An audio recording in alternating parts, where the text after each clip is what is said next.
Análisis de riesgos. 1. Introducción. La evaluación de riesgos es el proceso mediante el cual la empresa tiene conocimiento de su situación con respecto a la seguridad y la salud de sus trabajadores. Es una de las actividades preventivas que legalmente deben llevar a cabo todas y cada una de las empresas, independientemente de su actividad productiva o su tamaño. Pero no es tan solo una obligación legal de la que derivan responsabilidades relativas a la seguridad y la salud de los trabajadores, sino que forma parte del ciclo de mejora continua que cualquier empresa tiene que aplicar en su gestión. Este es el objetivo de la evaluación de riesgos: disponer de un diagnóstico de la prevención de los riesgos laborales en una empresa determinada para que los responsables de esta empresa puedan adoptar las medidas de prevención necesarias. En la práctica, el concepto evaluación de riesgos incluye fases diferenciadas y consecutivas: la identificación de los factores de riesgo y las deficiencias originadas por las condiciones de trabajo, la eliminación de los que sean evitables, la valoración de los no evitables y, finalmente, la propuesta de medidas para controlar, reducir y eliminar, siempre que sea posible, tanto los factores de riesgo como los riesgos asociados. La evaluación de riesgos también debe incluir la identificación de los incumplimientos de la normativa general y específica que sea aplicable a la empresa en función de sus características de tamaño, actividad productiva, ubicación, etc. Lo que, a pesar de no generar un riesgo en el sentido estricto del término, sí que es un aspecto que se debe tratar, como mínimo, como deficiencia. Para hacer una identificación correcta, las personas encargadas del proceso de evaluación deben ser competentes, y deben tener los conocimientos necesarios que les permitan reconocer los indicadores y las señales que nos alerten de la existencia de factores de riesgo y de situaciones deficientes e incorrectas. Los profesionales encargados de esta identificación tienen que buscar y saber qué buscan, y deben utilizar todos los indicadores que, además de sus conocimientos, les ayuden a hacer un buen diagnóstico del estado de la prevención de los riesgos laborales en la empresa. Sin unos buenos conocimientos de seguridad y salud laboral, los resultados de esta identificación serán, por fuerza, parciales y, por lo tanto, deficientes. Sin embargo, es necesario recordar también que los conocimientos técnicos se deben completar con la información que puedan aportar los trabajadores, tanto directamente como mediante sus representantes. Regulan los derechos de consulta y participación de los trabajadores en el proceso de evaluación de riesgos, que van desde la elección de la metodología de evaluación hasta la realización de la visita, conjuntamente con los técnicos que la llevan a cabo. Los documentos que forman este manual intentan orientar y ayudar a que la identificación de los factores de riesgo sea lo más exhaustiva posible. La prevención de riesgos laborales debe ser una actividad multidisciplinaria, y no se puede reducir a los riesgos clásicos. Los riesgos de seguridad: es evidente que unas correas de transmisión accesibles, unos agujeros en el suelo o una escalera sin barandillas tienen que ser objeto de prevención, pero esto no es suficiente. Los riesgos derivados de las condiciones ambientales, riesgos higiénicos, de las condiciones organizativas, riesgos psicosociales, o de la falta de adaptación de las condiciones de trabajo a la persona, riesgos ergonómicos, son tan importantes o más que los de seguridad y, por lo tanto, se deben tratar con la misma profundidad que estos últimos. A partir de esta fase de identificación, el proceso de evaluación plantea dos alternativas. Eliminación de los riesgos evitables. Puede existir una serie de riesgos evitables, es decir, que se pueden eliminar, que se pueden solucionar definitivamente con la adopción de unas medidas preventivas determinadas. En cuanto a la consideración de lo que es evitable o no, hay que ser restrictivo y considerar que un riesgo es evitable cuando, una vez se ha aplicado la medida preventiva correspondiente, el riesgo en cuestión ha desaparecido. Así pues, si se ha detectado el peligro de un agujero en el suelo de un pasillo de circulación, y esto puede conllevar, entre otros, el riesgo de caídas a nivel, solo calificaríamos de riesgo evitable la desaparición del agujero. Otra medida, como la colocación de barandillas y o señalización, no evitaría el riesgo, sino que lo controlaría o minimizaría. Si es posible, la actuación por parte de la empresa debería ser eliminar la causa del riesgo en cuestión, sencillamente por un principio de coherencia, pero también por obligación legal. Valoración de los riesgos no evitables. La eliminación de los riesgos, tan deseable, no siempre es posible, y es entonces cuando tenemos que recorrer a la segunda alternativa, la de la valoración de los riesgos que no se han podido evitar. La finalidad de la valoración es determinar cuál es la magnitud y la gravedad del riesgo para adoptar las medidas preventivas más adecuadas en función de su gravedad. Para valorar la magnitud de estos riesgos, se pueden utilizar varias metodologías según la tipología del riesgo. Actualmente se dispone de metodologías adecuadas para todo tipo de riesgos, tanto si se trata de riesgos de seguridad como si se trata de riesgos higiénicos, ergonómicos o psicosociales. Asimismo, en determinados tipos de riesgos, las metodologías quedan establecidas por la normativa, que es la que indica cómo se tiene que evaluar la magnitud del riesgo en cuestión e, incluso, indica las medidas preventivas que se deben adoptar en función de esta magnitud, por ejemplo, los casos de exposición a contaminantes químicos o el ruido. Relación no exhaustiva de factores de riesgo comunes. Realización de tareas no habituales o no programadas. Presencia de trabajadores de más de una empresa en el centro de trabajo. Presencia de trabajadores temporales o contratados de ETT. Posibles interferencias entre puestos de trabajo o trabajadores. Presión de tiempo, ritmo de trabajo elevado, trabajo a rendimiento o a destajo, trabajo monótono. Formación y experiencia insuficiente para las exigencias o las responsabilidades de la tarea. Trabajo nocturno o por turnos. Instrucciones, métodos o procedimientos de trabajo inexistentes, insuficientes, inadecuados o verbales. Procedimientos de trabajo en intervenciones peligrosas, espacios confinados, incendios, inexistentes, insuficientes, inadecuados o verbales. Dependencia jerárquica confusa. Mantenimiento preventivo inexistente, insuficiente, inadecuado o no documentado. Revisiones oficiales inexistentes, insuficientes, inadecuadas o no documentadas. Equipos de protección individual, EPI, no proporcionados, inadecuados, estropeados, insuficientes o no renovados. Participación o consulta de los trabajadores o los representantes de los trabajadores inexistente, insuficiente, inadecuada o no documentada. 2. Estructura del manual. El manual tiene la estructura siguiente. 2.1. Introducción, descripción del ámbito de la evaluación de riesgos. Este es el documento en el que se explican los principios y los criterios básicos para la utilización del presente manual. A continuación, se realiza la descripción de la empresa y de los centros de trabajo, así como la identificación de los puestos de trabajo objeto de la evaluación y de las tareas que se desarrollan en los mismos. Consta de 2 tipos de fichas.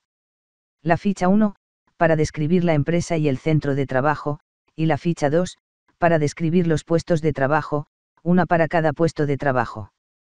2.2. Identificación de factores de riesgo/deficiencias.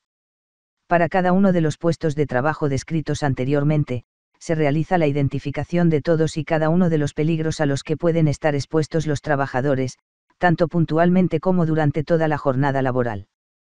Consta de una ficha en la que se recogen todos los factores de riesgo y o las deficiencias que se han identificado con la ayuda de las guías específicas de cada disciplina. En el caso de los factores de riesgo, además de la descripción, se realiza el enunciado de los riesgos asociados a estos factores, y los riesgos se clasifican en evitables o no evitables. 2.3. Valoración de los riesgos no evitables. Esta unidad puede llegar a estar compuesta por 4 documentos, uno para cada una de las disciplinas de seguridad, higiene, ergonomía y psicosociología. En estos documentos se realiza la valoración de los riesgos no evitables propios de cada especialidad utilizando las metodologías más adecuadas al riesgo o las establecidas legalmente, en su caso. 2.4. Planificación de las actividades preventivas. En esta última unidad se vuelven a unificar todas y cada una de las actividades o las medidas preventivas que se deben llevar a cabo tanto para eliminar las deficiencias y los riesgos evitables como para controlar los que no se han podido evitar. Una vez identificados todos los riesgos y las deficiencias, evitables o no, sean de seguridad, higiene, ergonomía o psicosociología, y después de valorar la magnitud de la gravedad de los riesgos no evitables, se procede a aportar las medidas preventivas con las que se tiene que eliminar el riesgo o la deficiencia o se tiene que controlar los riesgos que no se han podido evitar. Siempre que hay una propuesta de adopción de medidas, se tiene que especificar el plazo, fechas previstas de inicio y finalización, en el que quedará realizada esta medida, y también quién es la persona y cuál es la unidad a las que se ha asignado esta responsabilidad y que deberán rendir cuentas sobre el estado de realización.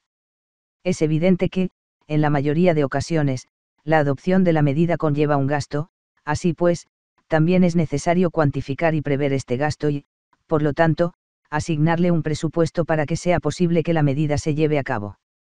A pesar de que no se incluye expresamente en este manual, se recomienda que, en esta última fase de adopción de medidas preventivas para riesgos no evitables, se haga una nueva valoración de cómo se espera que quede el grado de peligrosidad del riesgo una vez se hayan adoptado las medidas propuestas. Es preciso cumplimentar tantas fichas como puestos de trabajo se hayan identificado en las diversas fichas. 1. Introducción. La identificación de los riesgos existentes que pueden provocar un accidente laboral es el paso previo a su eliminación. Si ello no fuera posible, es preciso evaluarlos para determinar las medidas preventivas que nos permitirán reducir su gravedad y la probabilidad de que se materialicen. 2. Identificación de los factores de riesgo.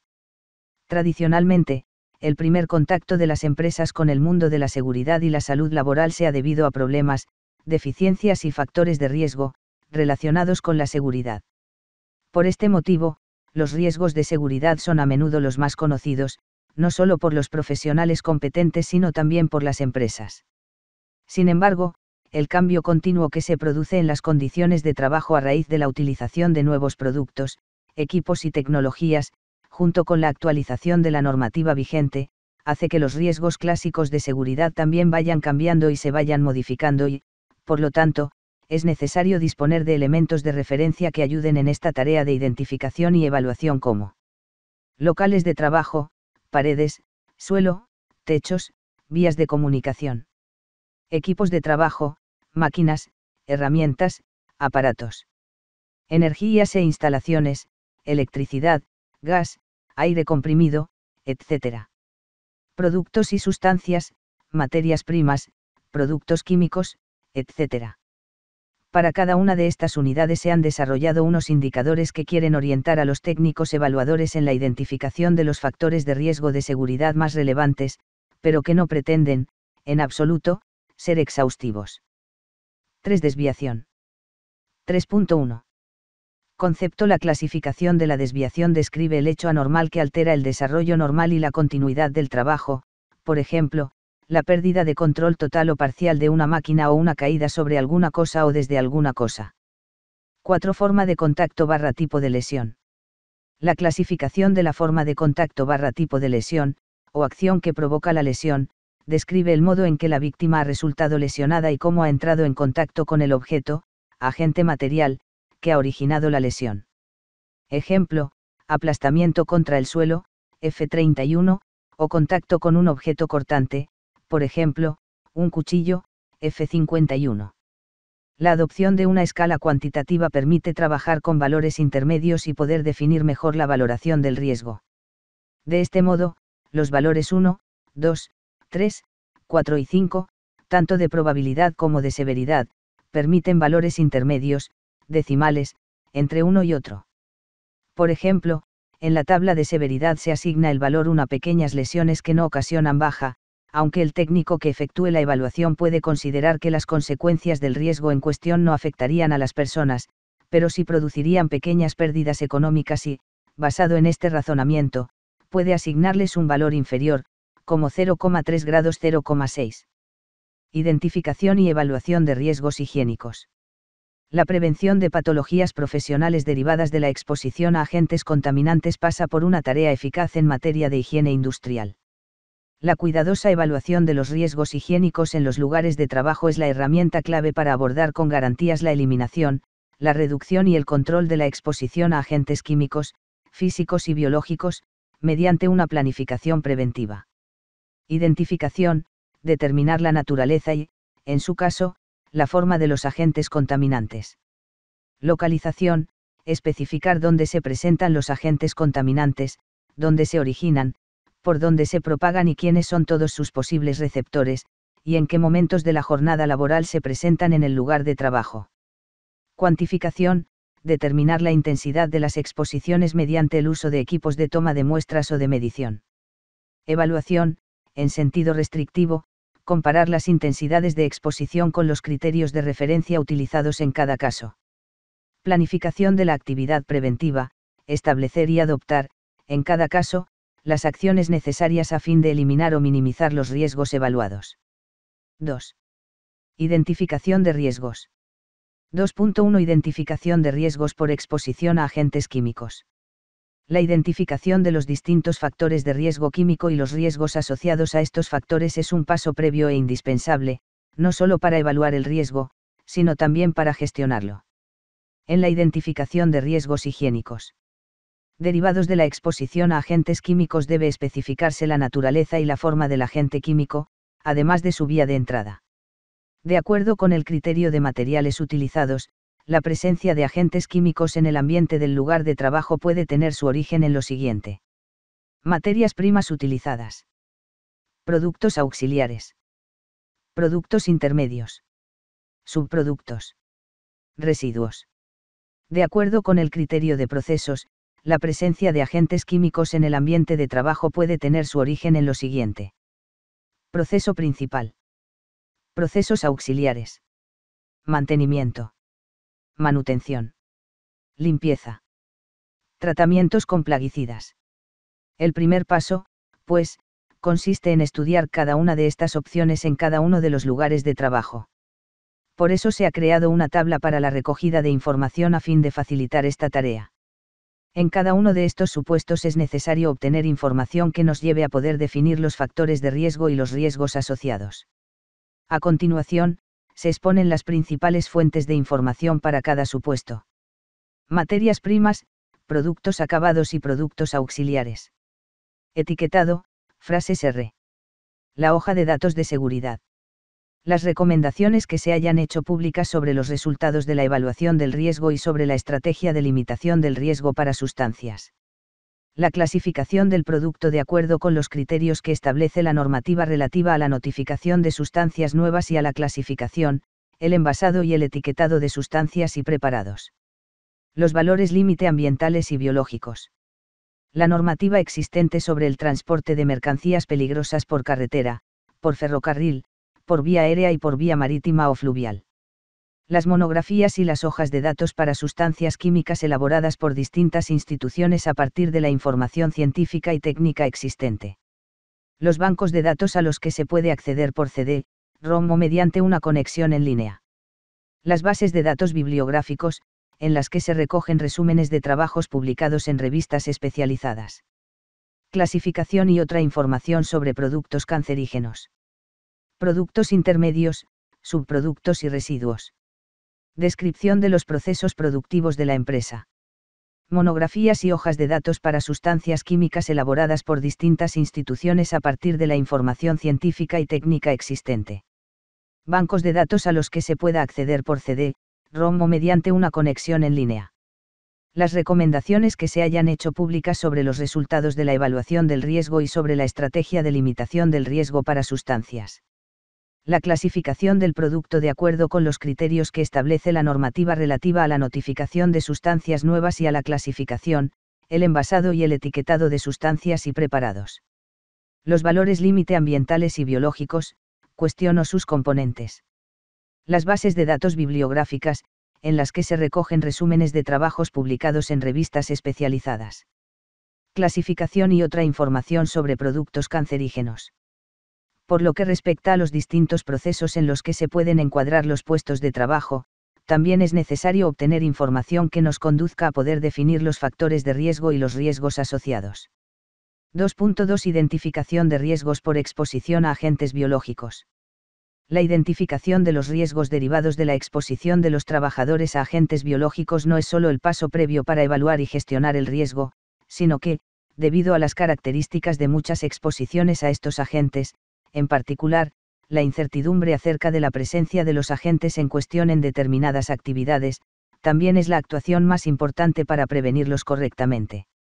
Dado que las actividades en las que puede darse exposición accidental suelen tener el problema de la incertidumbre en lo concerniente a la presencia de estos agentes en el centro de trabajo, resulta particularmente importante hacer una identificación teórica correcta de los agentes biológicos más probables, considerando sus focos de exposición, los reservorios, la información científica y los posibles estudios epidemiológicos de los que se pueda disponer. 2.3 Identificación de riesgos por exposición a agentes físicos. A la hora de trabajar con agentes físicos, es preciso tener en cuenta algunos aspectos que los diferencian de los agentes químicos y de los biológicos, y que condicionan su tratamiento. La naturaleza de los distintos agentes físicos no es la misma. Es posible que la percepción de la presencia de estos agentes en el lugar de trabajo no sea tan evidente como la de los agentes químicos, por lo que es primordial identificar las actividades o sus fuentes generadoras. Las vías de entrada del agente pueden ser varias o, incluso, indeterminadas. La valoración de la exposición para cada tipo de agente físico ha de ser particular. Por lo tanto, a la hora de identificar, evaluar y proponer medidas preventivas relativas a los agentes físicos, es necesario prestar atención a estos aspectos a fin de no caer en dinámicas de trabajo de otros agentes, como los químicos o los biológicos. 2.3.1. Ruido. El ruido puede causar daños a la salud, principalmente a la audición. El sonido se define como una variación de la presión atmosférica originada por una vibración mecánica, que se caracteriza por su presión acústica y frecuencia. A fin de hacer una primera aproximación del nivel sonoro esperado en los lugares de trabajo, se recomienda lo siguiente. Consultar el nivel de ruido que producen los equipos y las máquinas. Especificado en la información técnica del fabricante.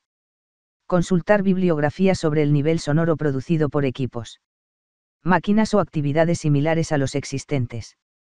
Identificar la existencia de daños en la capacidad auditiva de los trabajadores que tengan relación con una posible exposición al ruido en los lugares de trabajo. La presencia de ruido en el ambiente de trabajo puede tener su origen en los siguientes procesos o situaciones. Proceso principal. Procesos auxiliares. Mantenimiento.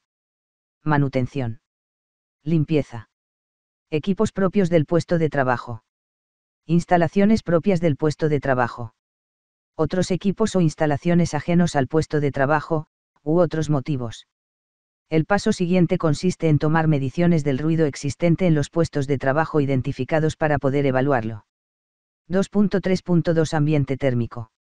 La temperatura en el puesto de trabajo puede dar lugar a dos situaciones que, pese a tener la misma fuente, determinan el modo de evaluar el riesgo producido por este agente físico y las medidas preventivas que deben adoptarse. Estas dos situaciones son las siguientes. Las que presentan disconfort térmico, tanto si es por calor como por frío. Las situaciones en las que se sufre estrés térmico, tanto si es por calor como por frío.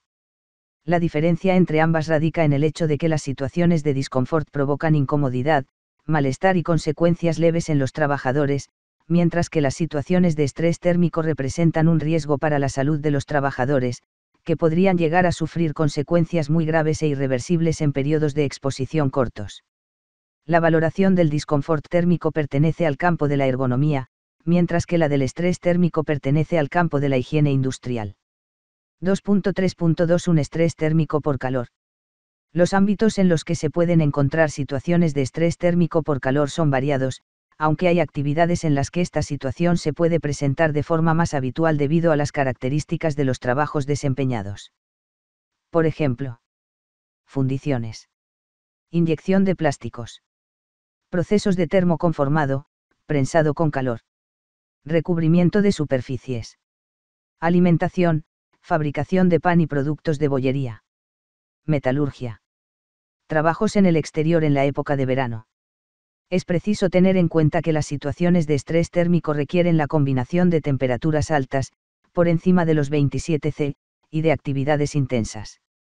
Factores como una humedad elevada, fuentes de radiación, hornos, estufas e insolación, tanto en ambientes interiores como exteriores, son altamente penalizadores. En cualquier caso, a fin de caracterizar y evaluar el posible riesgo de estrés térmico, es necesario tomar medidas ambientales de campo. De acuerdo con los métodos normalizados existentes, las variables básicas que se deben considerar son las siguientes. Temperatura seca del aire, tantalio, en calle. Temperatura húmeda, torio, en calle. Temperatura de globo, TG, en calle. Velocidad del aire, en metros por segundo. Asimismo, es necesario cuantificar el aislamiento de la vestimenta, CLO, y la actividad física de los trabajadores, W por metros cuadrados, cal/H. 2.3.22 Estrés térmico por frío. Los ámbitos en los que se pueden encontrar situaciones de estrés térmico por frío son variados, aunque hay actividades en las que esta situación se puede presentar de forma más habitual debido a las características de los trabajos desempeñados.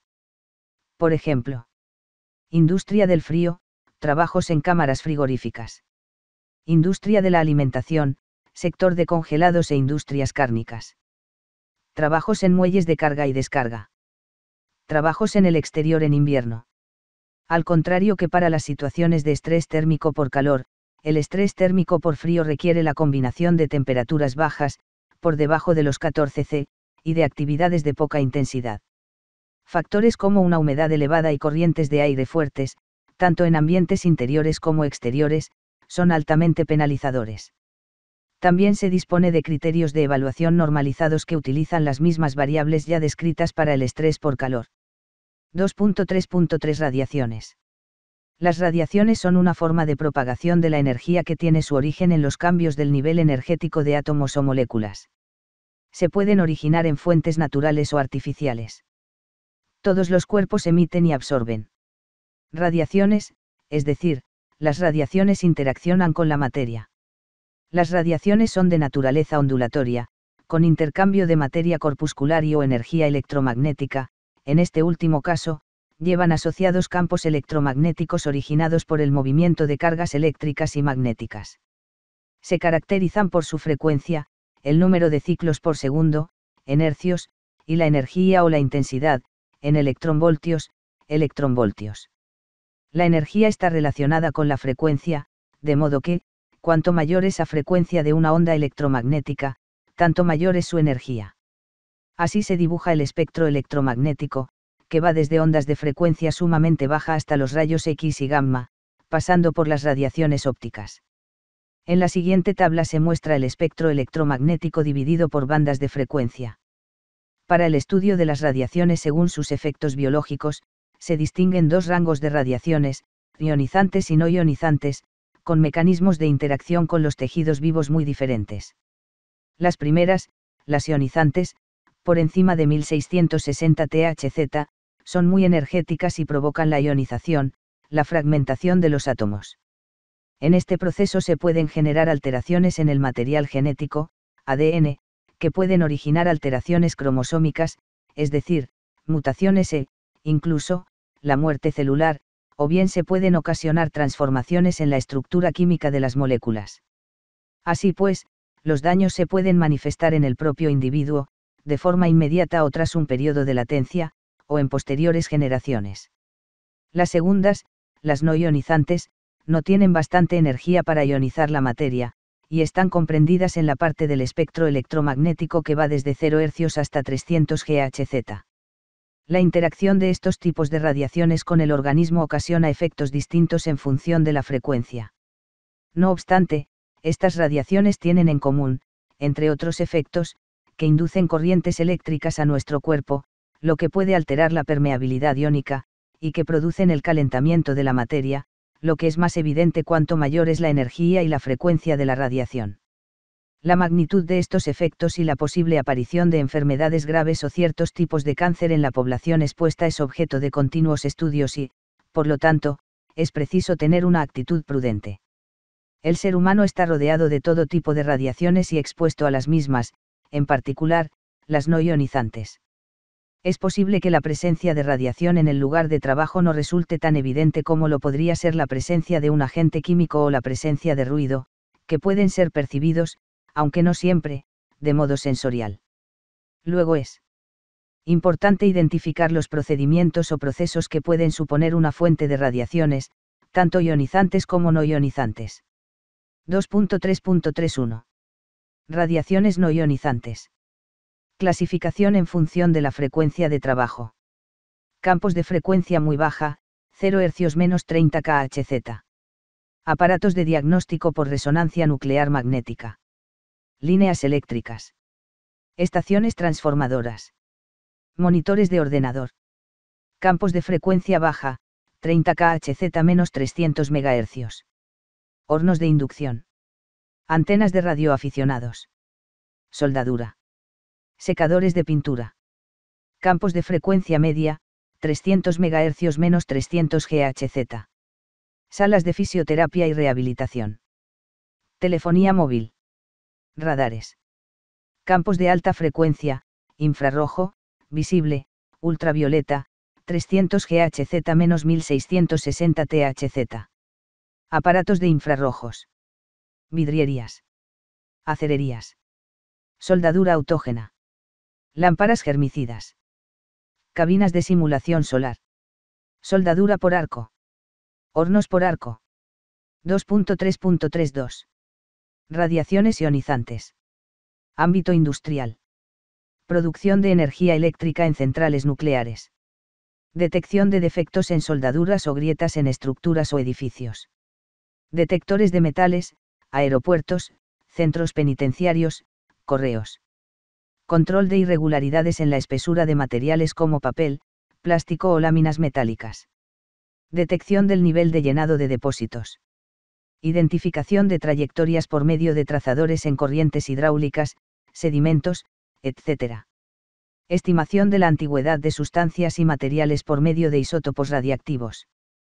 Control de insectos nocivos. Esterilización de material quirúrgico, sobre todo el desechable, y también de semillas o productos alimenticios para prolongar su durabilidad.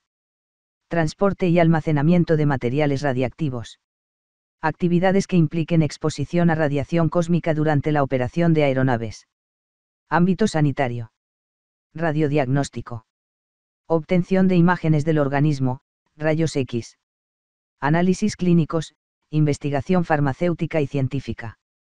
Medicina nuclear para estudios de órganos y sustancias del organismo, radiofármacos. Radioterapia. Radiaciones ionizantes con finalidades curativas para la destrucción de tejidos malignos, rayos X, bombas de cobalto. 3. Evaluación del riesgo higiénico. A la información obtenida, según los procedimientos y las fuentes de información previstos en el apartado anterior, debe añadirse la identificación de los trabajadores expuestos a los riesgos derivados de la exposición a agentes químicos, físicos y biológicos. Deben considerarse las exposiciones actuales y también las exposiciones que, previsiblemente, puedan producirse en un futuro. El paso siguiente consiste en evaluar los riesgos existentes por medio de la aplicación de criterios objetivos de valoración a fin de llegar a una conclusión acerca de la necesidad de evitar o controlar el riesgo y reducirlo. La metodología que se debe utilizar varía en función de la naturaleza de los riesgos, así pues, se proponen metodologías para agentes químicos, físicos y biológicos, cada una en función de sus características. 3.1 Evaluación de los riesgos higiénicos por exposición a agentes químicos. Una vez identificados los factores de riesgo, y antes de empezar la evaluación del riesgo, debemos plantearnos la eliminación de los riesgos evitables. Una vez finalizada esta etapa, procederemos a la evaluación de los riesgos no evitables. El objetivo de esta evaluación es valorar la importancia de los factores de riesgo y la eficacia de las medidas preventivas existentes, establecer la necesidad de medidas preventivas adicionales, escoger los medios de control, y documentar toda esta información. Se pueden determinar los riesgos derivados de la presencia de agentes químicos peligrosos en el lugar de trabajo teniendo en consideración los efectos que estos tienen sobre la salud, la seguridad y el medio ambiente. En este apartado valoraremos los riesgos considerando solo los efectos que tienen sobre la salud. Según la vía de entrada en el cuerpo de los agentes contaminantes, los riesgos pueden ser los siguientes. Riesgos por inhalación. Riesgos por absorción cutánea. Riesgos por contacto. Riesgos por ingestión.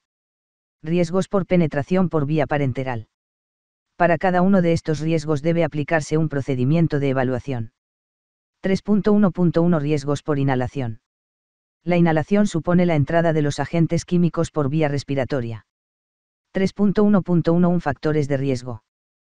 Concentración ambiental. Tipo de exposición, aguda, crónica. Tiempo diario de exposición. Cantidad y situación de los focos de emisión. Separación del trabajador de los focos de emisión. Tasa de generación de gases, vapores o aerosoles. Aislamiento del agente.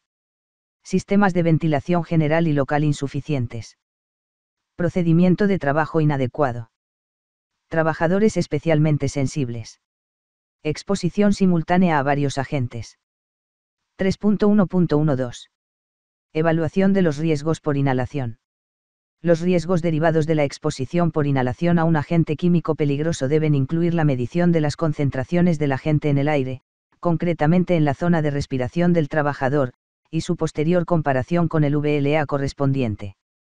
También especifica que estas mediciones no son necesarias si el empresario demuestra, de forma clara por otros medios de evaluación, que ha conseguido una prevención y una protección adecuadas de los trabajadores. Hay 4 supuestos en los que se puede obviar esta medición. 1. Se presenta esta doble condición. A.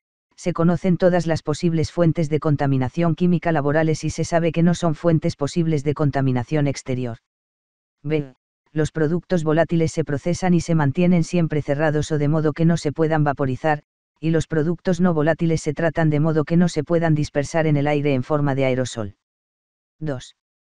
Se presenta esta doble condición. A. Los agentes químicos no son sensibilizantes, alteradores endocrinos cancerígenos, mutágenos o tóxicos para la reproducción. B. Las cantidades y las condiciones denotan un riesgo aceptable. 3. Las deficiencias son evidentes y se corrigen antes de realizar la medición. En principio, este supuesto ya se tiene que haber detectado antes de la valoración, en la etapa en la que se eliminan los riesgos evitables. 4. No se dispone de un valor límite de referencia o bien no se dispone de un método de toma de muestras y análisis del agente químico.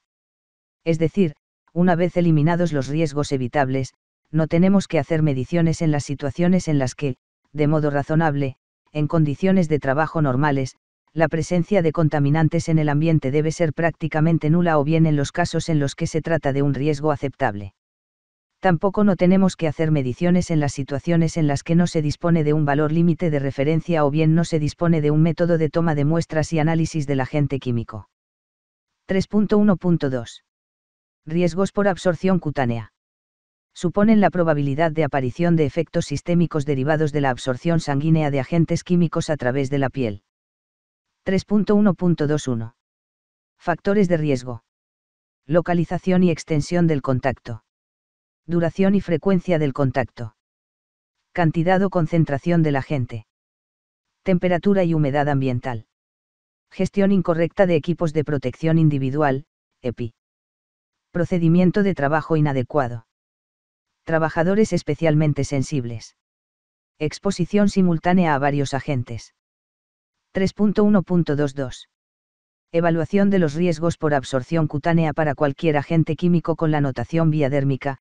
Es necesario estudiar la posibilidad de que se produzca esta exposición y analizar sus causas, algunas de las cuales se indican en la TAC. Contacto directo con el agente o con las superficies contaminadas. Contacto con ropa o guantes contaminados. Condensación de vapores sobre la piel o la ropa. Disposición de partículas de aerosoles. Absorción de gases y vapores. Inyección de alta presión. Cuando conste la notación de vía dérmica, debe realizarse la evaluación del riesgo por absorción dérmica de acuerdo con los métodos de valoración simplificada. Deben ser métodos de organismos o entidades de prestigio. Reconocido como, por ejemplo, el método exposición dérmica, efectos y control. 3.1.3. Riesgos por contacto. Hacen referencia a posibles efectos locales dérmicos, de la piel. 3.1.31. Factores de riesgo. Tipo de peligro del producto. Superficie del cuerpo expuesta. Frecuencia de exposición. Cuando conste la notación de vía dérmica, debe realizarse la evaluación del riesgo por absorción dérmica de acuerdo con los métodos de valoración simplificada. Deben ser métodos de organismos o entidades de prestigio. Reconocido como, por ejemplo, el método exposición dérmica, efectos y control. 3.1.3. Riesgos por contacto. Hacen referencia a posibles efectos locales dérmicos, de la piel. 3.1.31. Factores de riesgo. Tipo de peligro del producto. Superficie del cuerpo expuesta. Frecuencia de exposición. Asimismo, en la evaluación del riesgo higiénico por contacto dérmico también se deben considerar los siguientes aspectos. Gestión incorrecta de los EPI. Procedimiento de trabajo inadecuado. Inexistencia de métodos de control de fugas y derramamientos. Envases inadecuados. Sistema de trasvase incorrecto. Cuando conste la notación de vía dérmica, debe realizarse la evaluación del riesgo por absorción dérmica de acuerdo con los métodos de valoración simplificada. Deben ser métodos de organismos o entidades de prestigio. Reconocido como, por ejemplo, el método exposición dérmica, efectos y control. 3.1.3. Riesgos por contacto. Hacen referencia a posibles efectos locales dérmicos, de la piel. 3.1.31. Factores de riesgo. Tipo de peligro del producto. Superficie del cuerpo expuesta. Frecuencia de exposición. 3.1.32. Evaluación de los riesgos por contacto. El objetivo es valorar los riesgos derivados de la manipulación directa de un producto en estado líquido o sólido en relación con la exposición cutánea. 3.1.4. Riesgos por ingestión. Suponen la entrada de los agentes químicos a través del sistema gastrointestinal. Esta vía, en general, tiene poca incidencia en el número de casos de exposición a agentes químicos. En cualquier caso, deben tenerse en cuenta los factores de riesgo en los casos en los que esta vía pueda ser significativa. No se conocen métodos de evaluación del riesgo de exposición a agentes químicos por ingestión. Es necesario proceder a identificarlos y, directamente, a evitarlos. 3.1.41. Factores de riesgo. Hábitos higiénicos personales. Posibilidad de comer, beber o fumar en los puestos de trabajo. Trabajadores especialmente sensibles. Exposición simultánea a varios agentes. Procedimiento de trabajo inadecuado. 3.1.5. Riesgos por vía parenteral. Suponen la entrada de agentes químicos a través de las heridas. Esta vía, en general, tiene poca incidencia en el número de casos de exposición a agentes químicos. En cualquier caso, hay que tener en cuenta los factores de riesgo en. Cuando conste la notación de vía dérmica, debe realizarse la evaluación del riesgo por absorción dérmica de acuerdo con los métodos de valoración simplificada. Deben ser métodos de organismos o entidades de prestigio. Reconocido como, por ejemplo, el método exposición dérmica, efectos y control. 3.1.3. Riesgos por contacto. Hacen referencia a posibles efectos locales dérmicos, de la piel. 3.1.31. Factores de riesgo. Tipo de peligro del producto. Superficie del cuerpo expuesta. Frecuencia de exposición. Los casos en los que esta vía sea significativa. No se conocen métodos de evaluación del riesgo de exposición a agentes químicos por vía parenteral. Es necesario proceder a identificarlos y, directamente, a evitarlos. 3.1.51. Factores de riesgo. Deterioro de la piel. Uso de objetos o herramientas cortantes o punzantes. Frecuencia de contacto. Gestión incorrecta de los EPI. Procedimiento de trabajo inadecuado. Trabajadores especialmente sensibles. Exposición simultánea a varios agentes. Foco de origen. Es importante conocer el foco de origen de los agentes biológicos, tanto por lo que respecta a su manipulación deliberada como a la exposición accidental, a fin de evaluar correctamente el riesgo y poderlo prevenir, controlando dicho riesgo, en la medida en la que sea posible, desde su origen. Por ejemplo, en el caso de actividades sanitarias, los focos más habituales serían los pacientes infectados, o, en actividades ganaderas, los animales infectados. Vía de entrada. Las principales vías de entrada de agentes biológicos para los trabajadores son la vía respiratoria, mediante la inhalación de bioaerosoles, exposición por vía inhalatoria, el contacto con la piel y las mucosas, vía dérmica, y la inoculación con material contaminado, vía parenteral. La exposición por ingestión, vía digestiva, de gran importancia para la salud pública en países tropicales, no debería suponer una vía de exposición laboral de gran incidencia en nuestro entorno geográfico, dadas las medidas de salud pública existentes. Esta vía está muy vinculada, en el ámbito laboral, a los hábitos higiénicos personales. Pese a que, habitualmente, hay una vía prioritaria de entrada que se debe considerar, no se puede descartar la posibilidad de que, en un mismo lugar de trabajo, pueda existir exposición a agentes biológicos por medio de más de una vía de entrada. Condiciones de trabajo. Las condiciones de trabajo, junto con la información anteriormente recogida, nos servirán de base para definir el nivel de riesgo por exposición a agentes biológicos. Identificación y evaluación de riesgos ergonómicos. El trabajo tiene aspectos beneficiosos para la persona, pero cuando plantea exigencias excesivas puede perjudicar su salud. Es importante no olvidar que la capacidad de adaptación de la persona es limitada y que se incluye dentro de una franja de confort estrecha, que es la que pretende preservar la ergonomía. 1. Introducción. El trabajo es una actividad en la que la persona debe poner en marcha una serie de conductas, tanto físicas como psíquicas, para satisfacer los requerimientos que le exigen las tareas. Aunque puede parecer que la mecanización y la automatización continuas del trabajo han originado una disminución de las capacidades físicas en comparación con las psíquicas, en realidad no se puede hablar de disminución, sino de transformación del tipo de carga física requerido. Concretamente, se ha pasado de tareas en las que era necesario un gran número de segmentos corporales a tareas que se ejecutan con la acción de una cantidad de grupos musculares mínima y localizada, aspecto que, entre otras cosas, explica el aumento imparable que están experimentando ciertas patologías ocupacionales, como las derivadas de los microtraumatismos repetitivos. Con el objetivo de poder estudiar y prevenir la relación causa, carga física de trabajo, efecto, daños en la salud, es preciso aplicar la ergonomía como técnica multidisciplinar destinada a adaptar el trabajo a la persona. 1.1. Evolución del concepto ergonomía. El término ergonomía deriva de las palabras griegas ergos, trabajo, y nomos, leyes naturales, conocimiento o estudio. Por tanto, ergonomía se podría traducir literalmente como el estudio del trabajo. La ergonomía industrial como campo de conocimiento que interviene en la producción es un concepto relativamente nuevo por lo que respecta al nivel de estudio y, sobre todo, de aplicación.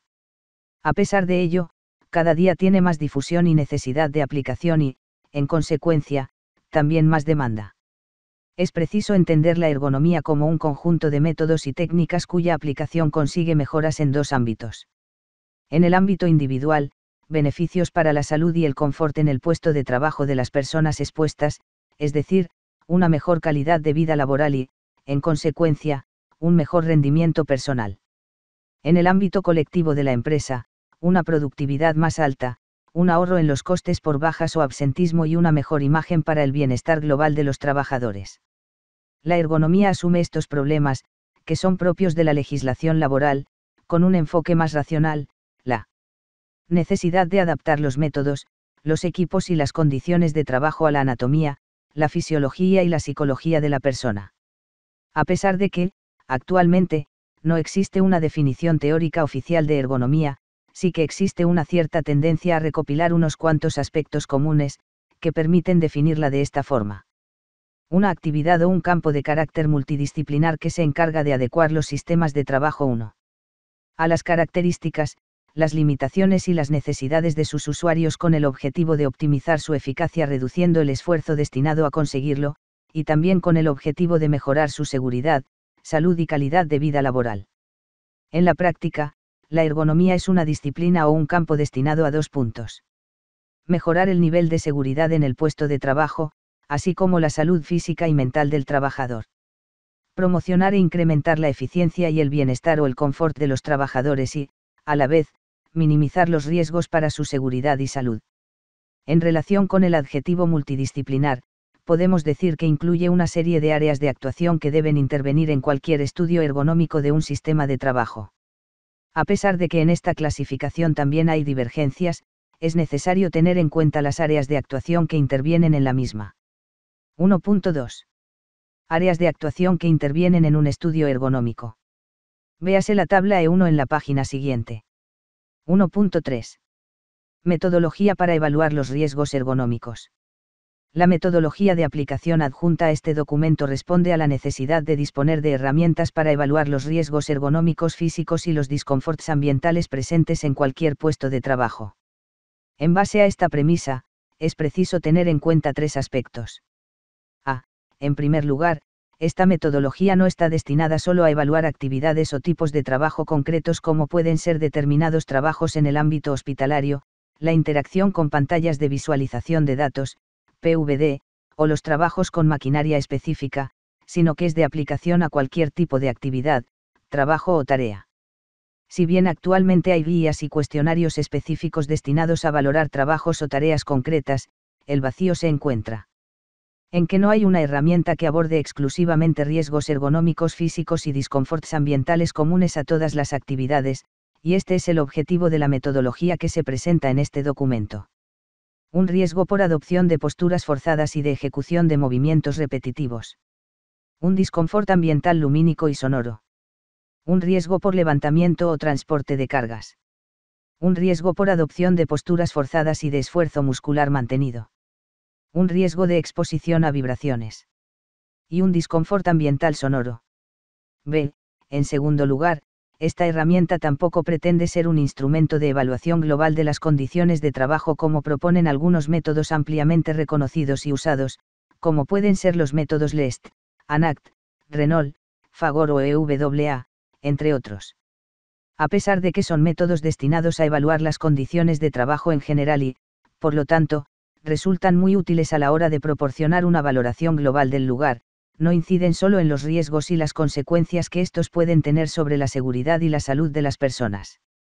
Concretamente, este ha sido el motivo de no incluirlos como referencia a lo largo de esta metodología. C. En tercer lugar, en relación a la validación de esta herramienta ergonómica propuesta, se considera necesario aclarar 3 puntos. 1. Tanto su estructura conceptual como la definición de riesgos y de disconforts han sido extraídos a partir de la experiencia de los 10 años que los órganos técnicos en prevención de riesgos laborales del Departamento de Trabajo e Industria llevan trabajando en el campo de la ergonomía. 2. Tanto las puntuaciones de los factores de riesgo y de disconfort como las estimaciones del valor de los riesgos y de los disconforts correspondientes se están validando a partir de los informes efectuados por los técnicos del CSCSTB desde el inicio del diseño de esta herramienta. Este proceso de validación ha dado pie a que, de momento, el objetivo de esta metodología no esté enfocado a valorar sino a identificar y estimar riesgos y disconforts de forma que, con la metodología de puntuación propuesta, cuando se obtiene un nivel de riesgo o disconfort moderado, se proporcionan métodos validados y usados a nivel internacional para garantizar una valoración final más fiable, si es realmente necesario. Sin embargo, es preciso añadir que, en el momento de la publicación de esta herramienta, la experiencia ha demostrado que los resultados no divergen significativamente. 3. En cuanto al criterio utilizado al referenciar la lista de métodos propuestos para cada tipo de riesgo, según el cual cuando la evaluación de riesgos exija la realización de medidas y la normativa no indique los métodos que se deben usar, se podrán utilizar, normas UNE, guías del Instituto Nacional de Seguridad e Higiene en el Trabajo, INST, normas internacionales y, en ausencia de las anteriores, guías de otras entidades de reconocido prestigio en la materia u otros métodos y criterios profesionales descritos documentalmente siempre y cuando proporcionen un nivel de confianza equivalente.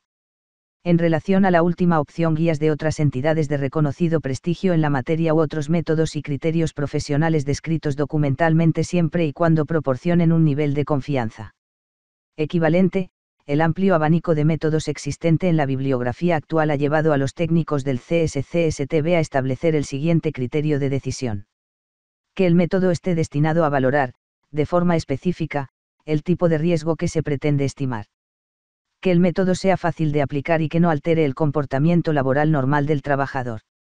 Que el método sea asequible para los profesionales de la prevención, tanto a nivel económico como de aplicación, sin tener que depender de interpretaciones de terceros. Que el método proporcione valores de referencia de confianza para poder comparar e interpretar los resultados obtenidos. 2. Metodología para evaluar la carga física de trabajo.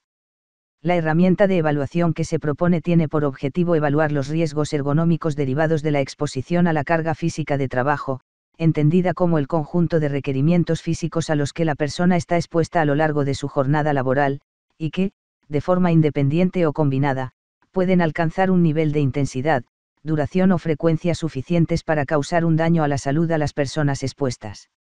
En el ámbito ergonómico físico, entendemos por daños los síntomas, las patologías o las enfermedades derivadas de la exposición a factores de riesgo de sobrecarga física en el trabajo, independientemente del tiempo de exposición. Así pues, dentro de este concepto también quedan incluidas las lesiones que, a pesar de que clásicamente se han considerado accidente de trabajo por sobreesfuerzo porque, aparentemente, se han presentado en un momento determinado, no dejan de ser una consecuencia de la acumulación de fatiga a lo largo del tiempo. Así pues, para mantener esta coherencia conceptual, si en la parte del manual de seguridad se identifica la existencia de un posible riesgo por sobreesfuerzo físico, sea de la naturaleza que sea, dicho riesgo se debe evaluar en el ámbito ergonómico. Sin embargo, es preciso añadir que, aparte de los 8 riesgos puramente osteomusculares, también se ha añadido uno de esfuerzo físico general, ya que también tiene el origen en la carga de trabajo y puede originar lesiones irreversibles en el sistema cardiovascular de la persona expuesta. 2.1. Sistemática de actuación. Dada la particularidad y la novedad de las metodologías propuestas en este manual destinadas a valorar los riesgos ergonómicos físicos, se recomienda que esta evaluación sea llevada a cabo por técnicos de prevención de riesgos laborales con un nivel superior en la disciplina de ergonomía y psicosociología aplicada como formación básica teórica y que tengan experiencia probada en aspectos ergonómicos, tanto en el ámbito de aplicación de métodos de valoración concretos como en el de diseño de sistemas de trabajo. Básicamente, este segundo requisito de experiencia está dirigido a facilitar la tarea del técnico, tanto al identificar los riesgos y los factores de riesgo como al valorar los parámetros correspondientes y, por tanto, obtener una valoración más fiable. En relación a la estructura, esta herramienta de evaluación propuesta consta de 3 fases. Identificación y evaluación de riesgos ergonómicos. Una primera fase de identificación de los factores de riesgo que pueden incidir en la aparición de algún tipo de riesgo por sobrecarga física de trabajo.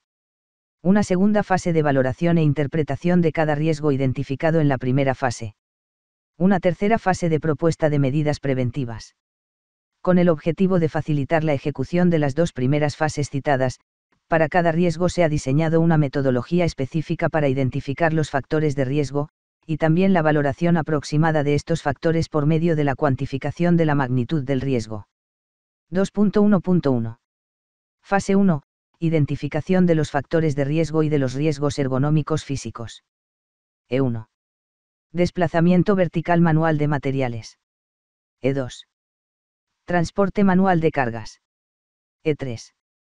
Empujar cargas o tirar de ellas manualmente. E4. Posturas forzadas. E5. Movimientos repetitivos. E6. Esfuerzo muscular localizado mantenido. E7. Esfuerzo físico general. E8. Exposición a vibraciones de cuerpo entero. E9. Exposición a vibraciones de conjunto mano-brazo. 2.1.2. Fase 2. Valoración e interpretación de los riesgos detectados. Tareas se hayan identificado en el puesto de trabajo peligroso. La denominación del puesto de trabajo y de la tarea. El número total de trabajadores expuestos que ocupan este puesto de trabajo. En el caso de que haya varios turnos, se puede detallar con separadores. A continuación, en la primera columna se debe reflejar el número de riesgos identificados en la fase 1, mientras que en la segunda columna deben detallarse los factores de riesgo o las condiciones de trabajo negativas que pueden materializar el riesgo. El tiempo de exposición al riesgo, entendido como cómputo total de la jornada laboral durante el que los trabajadores están expuestos a cada riesgo, no es preciso que esta exposición sea continuada. El nivel de intensidad del riesgo, que se valora de forma particular para cada riesgo en función del grado de negatividad de las condiciones de trabajo físicas y las duraciones parciales de exposición en cada tarea, ciclo de trabajo, repetitividad de operaciones, entre otros. En relación a la casilla SEO sensibilidades específicas, nos referimos a aspectos que pueden sufrir algunas personas expuestas y, por ello, las consecuencias que pueden tener algunos riesgos sobre su salud pueden ser más graves que para el resto de compañeros. La valoración de cada riesgo se realiza en función de la exposición y de la intensidad, y se distinguen las situaciones siguientes. Riesgos valorables por medición, esfuerzo físico general, exposición a vibraciones de cuerpo entero y exposición a vibraciones de conjunto mano-brazo.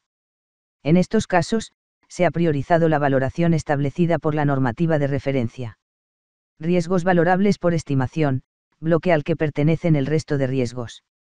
Tabla E2 lista de trabajadores con protección especial. Trabajador con discapacidades o minusvalías temporales o permanentes que le puedan dificultar el desempeño del trabajo que debe hacer o que dicho trabajo las agrave. Código, D/M. Trabajador de edad avanzada. Código, ET. Trabajador vulnerable por convalecencia. Código, VC. Trabajador vulnerable a causa de tratamientos médicos. Código, VTM. Trabajador con alguna predisposición o susceptibilidad especial. Código, P/S. Trabajador con poca experiencia o incorporado recientemente.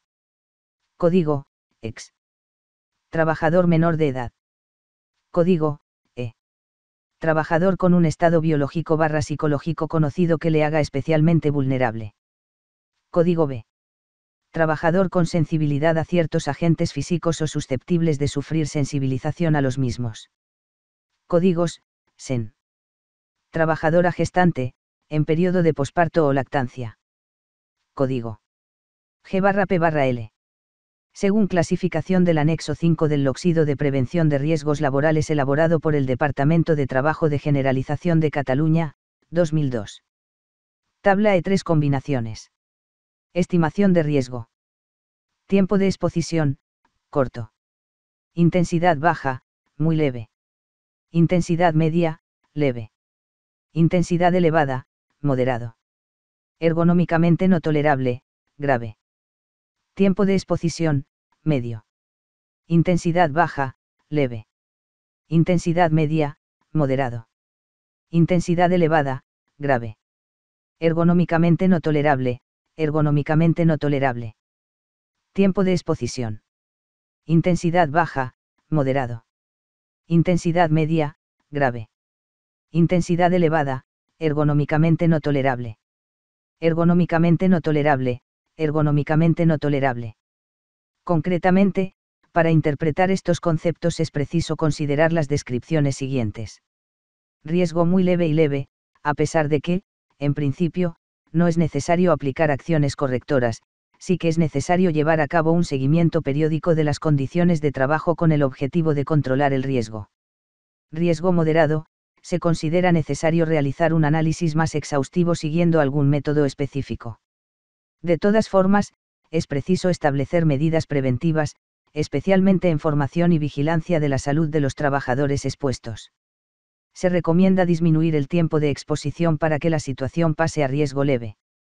Añadir que, para facilitar la búsqueda y la aplicación de estos métodos, para cada riesgo se proporciona una lista de metodologías, en la que se añaden sus aplicaciones particulares y sus referencias, y también posibles páginas web en las que se puede consultar el manual e, incluso, un calculador directo.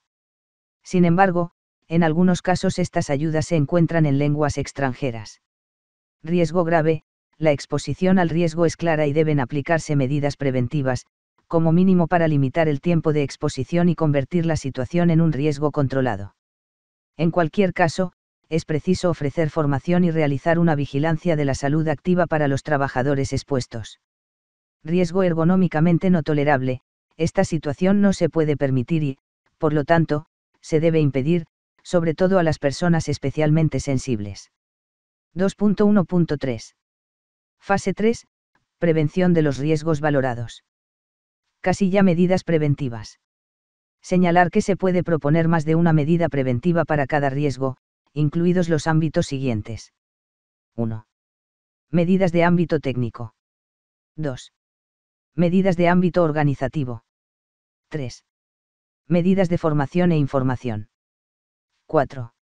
La vigilancia específica de la salud que debe aplicarse en cada caso, en función del tipo de riesgo detectado. 2.2. Valoraciones estimadas según el tipo de riesgo. 2.2.11. Metodología. A. En el puesto de trabajo deben medirse o registrarse los valores reales que adopta cada factor de riesgo reflejado en la tabla E4, a partir de la cual se obtiene el valor de la intensidad del riesgo derivado del desplazamiento vertical. Manual de materiales.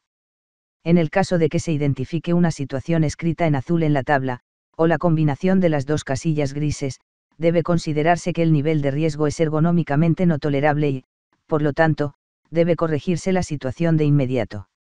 B. Una vez marcados estos valores en las casillas correspondientes, debe sumarse la puntuación total de cada factor según la columna en la que se encuentre, y también sumar un punto al valor final de la intensidad del riesgo en el caso de que se haya marcado alguno de los factores que se enumeran en la columna de correcciones de sobrecarga.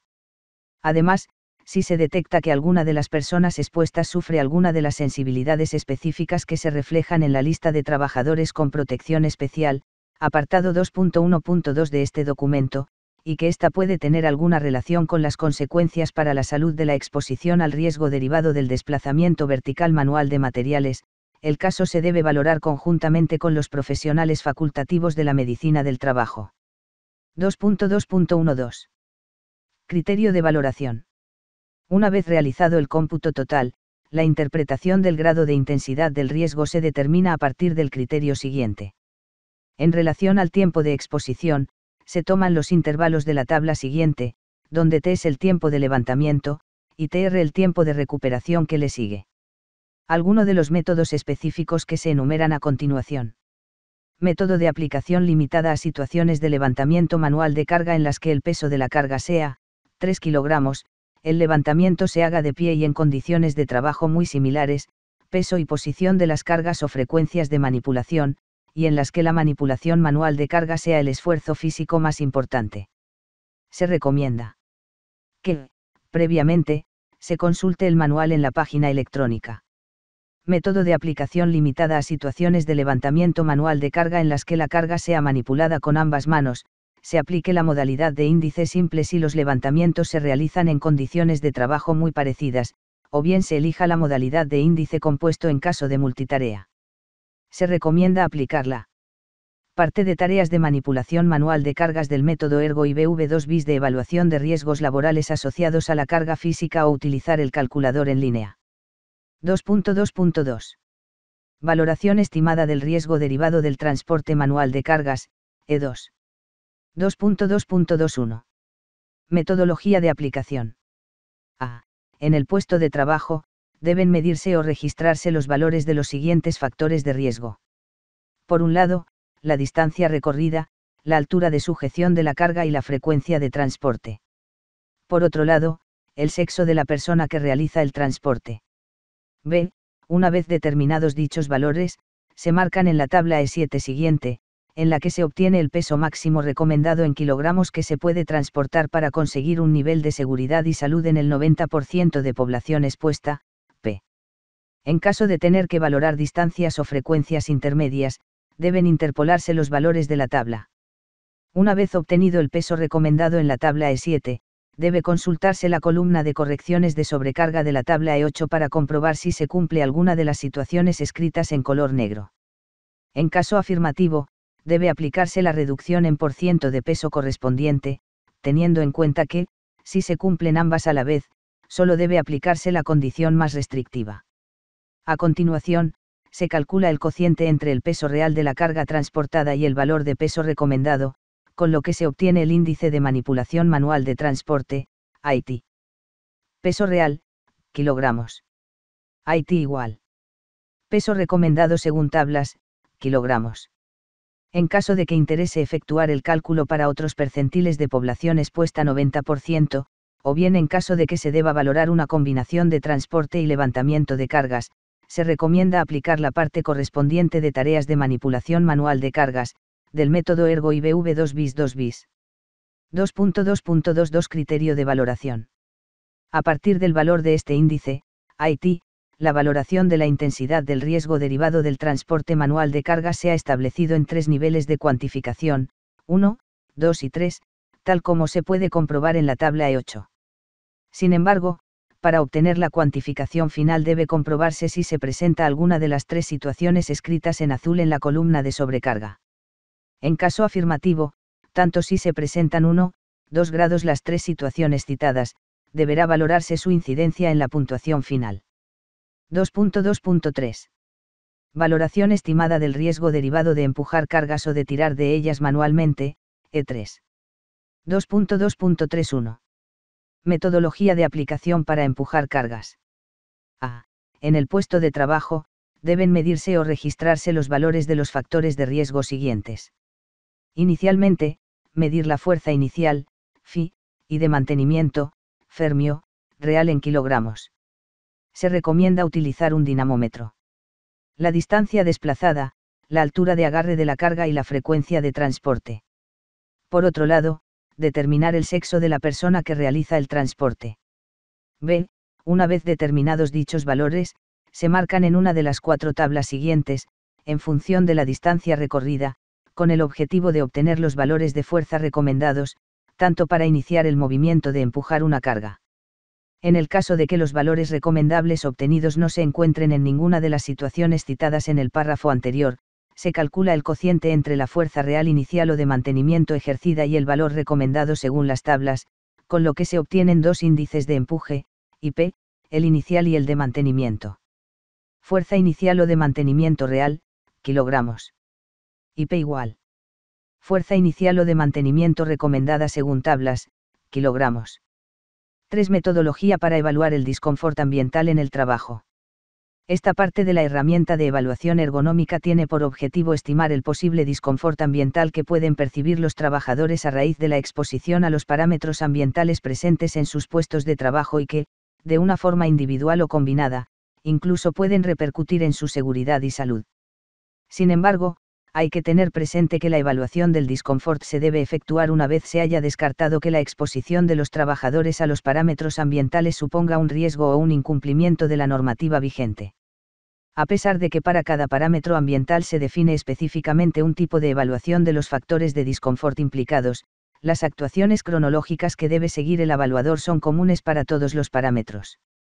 Alteza. En primer lugar, deben localizarse los puestos o las áreas de trabajo conflictivos y el origen de los factores de disconfort implicados, así como los periodos temporales más problemáticos. Estas ubicaciones y franjas horarias se pueden detectar por medio de la aparición conjunta o independiente de indicadores como los siguientes. Disminución de la capacidad de decisión, disminución de la habilidad o de la coordinación sensomotora de las personas expuestas. Disminución del rendimiento de trabajo en un 20-28% de la plantilla expuesta o, lo que es lo mismo, el hecho de cometer un rango de errores de 1 a 4 grados, incluso, en el ámbito más colectivo, disminuir la producción un 50%. Proporción de insatisfechos 21%. Fatiga, pérdida de rendimiento, pérdida de atención, fatiga visual o auditiva, disconfort psicofisiológico con sintomatología reversible, irritación, picor en los ojos, dolor de cabeza, náuseas, malestar, pérdida de atención, incidentes incluso, accidentes y daños irreversibles para la salud de las personas expuestas, pérdida de capacidad de visión, de agudeza visual, dificultad para focalizar, afonía, alergias, congestión nasal, bronquitis, insuficiencia respiratoria, cefaleas, estrés, dermatitis, atopia, rinitis, gripe, asma o fiebre a causa de humidificadores, entre otros. B.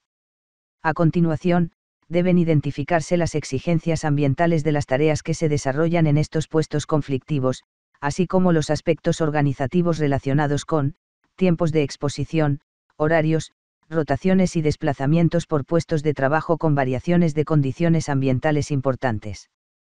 Calle. En tercer lugar, el evaluador también necesita conocer los datos técnicos relativos a los sistemas o las instalaciones que controlan los parámetros ambientales implicados, su adecuación al tipo de exigencias de la tarea, su periodicidad de limpieza y de revisiones de mantenimiento, y de averías o de anomalías detectadas. Don. Por último, pero no por ello menos importante, igual que en el caso de los daños derivados de la exposición a factores de riesgo por sobrecarga física en el trabajo, en las consecuencias para la salud derivadas del disconfort ambiental también se deben incluir las patologías o los trastornos que, a pesar de que aparezcan en un momento determinado, no dejan de ser una consecuencia de la acumulación de una exposición a parámetros ambientales negativos a lo largo del tiempo y, por tanto, deben tener la misma consideración que un accidente laboral o una enfermedad relacionada con el trabajo. En cualquier caso, se debe evitar considerar las enfermedades comunes o, incluso, calificarlas de absentismo. 3.1. Sistemática de actuación. La aplicación de esta parte de la guía es muy similar a lo que ya se ha tratado para los riesgos ergonómicos físicos. Sin embargo, hay algunos conceptos que, a pesar de mantener cierto paralelismo, también presentan diferencias. En primer lugar, no se hace referencia a riesgos sino a discomforts, así pues, se evalúan. D1. Disconfort lumínico. D2. Disconfort termohigrométrico. D3. Disconfort derivado de la calidad del aire interior. D4. Disconfort acústico.